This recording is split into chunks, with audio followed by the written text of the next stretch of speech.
MDH biryani મસાલા, પારંપરિક બિરયાનીનો અસલી સ્વાદ. असली मसाले साथ साथ MDH પરીક્ષાના ટાઈમ ટેબલમાં ભૂલ ભારે પડી છે. બીકોમ સેમિસ્ટર 1ની પરીક્ષા ટાઈમ ટેબલમાં તારીખમાં ભૂલ થઈ હતી. સીએની પરીક્ષા 22 તારીખે હોવાથી બીકોમની પરીક્ષામાં ફેરફાર કરાયો છે. 22 તારીખની પરીક્ષા 2 ફેબ્રુઆરીએ ગોઠવવામાં આવી છે. ફેરફારને કારણે ફરીવાર 30,000 હોલ ટિકિટ છાપવી પડી. વિદ્યાર્થીઓને બોલાવીને નવી તારીખવાળી હોલ ટિકિટ આપવામાં આવી. પરીક્ષા નિયામક અને કોમ્પ્યુટર સેન્ટર ડિરેક્ટરે દોષ એકબીજા પર થોપ્યો હતો. મહત્વનું છે કે ગુજરાત યુનિવર્સિટીએ 20 જાન્યુઆરીએ વિદ્યાર્થીઓને હોલ ટિકિટ આપી દીધી હતી. જોકે તારીખમાં ભૂલ જતાં ફરીવાર નવી હોલ ટિકિટ છાપીને વિદ્યાર્થીઓને સોંપવામાં આવી હતી.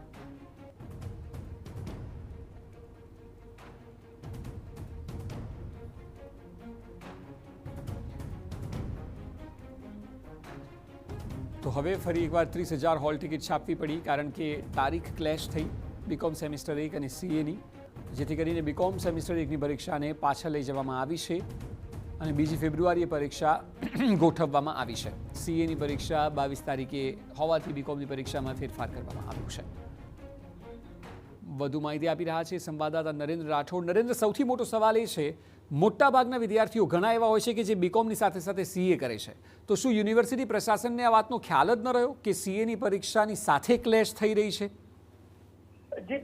જે લોકો પરીક્ષાનું ટાઈમ ટેબલ તૈયાર કરતા હોય છે, આ પ્રથમવાર નથી. ગુજરાત યુનિવર્સિટીમાં આવા છબડાઓ સામાન્ય બાબત બની ગઈ હોય પ્રકારના વારંવાર બનાવો સામે આવી રહ્યા છે. આ સિવાય બોર્ડ દ્વારા પણ થોડા સમય પહેલા ભૂલ કરવામાં આવી હતી કે હોળીના દિવસે બોર્ડની પરીક્ષાનું પેપર આપી દેવામાં આવ્યું હતું, ત્યારબાદ બદલવામાં આવ્યું હતું. અહીંયા સ્થિતિ વધારે વિકટ એટલા માટે છે કારણ કે હોલ ટિકિટ જે છે એ પણ આપી દેવામાં આવી હતી અને ત્યારબાદ એનો જે છે એ 30,000 હોલ ટિકિટ આપી દેવામાં આવી હતી વિદ્યાર્થીઓને, અને એ હવે છપાવવા માટેનો ફરીથી એકવાર ખર્ચ કરવો પડશે.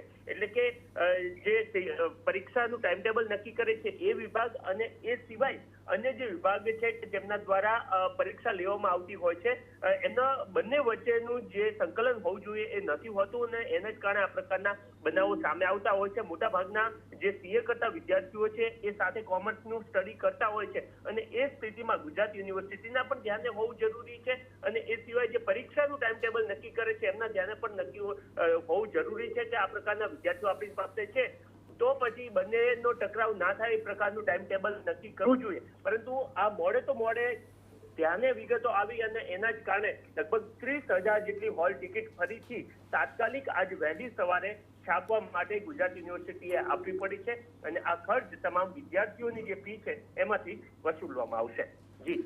જી બિલકુલ નરેન્દ્ર, આભાર સમગ્ર માહિતી બદલ.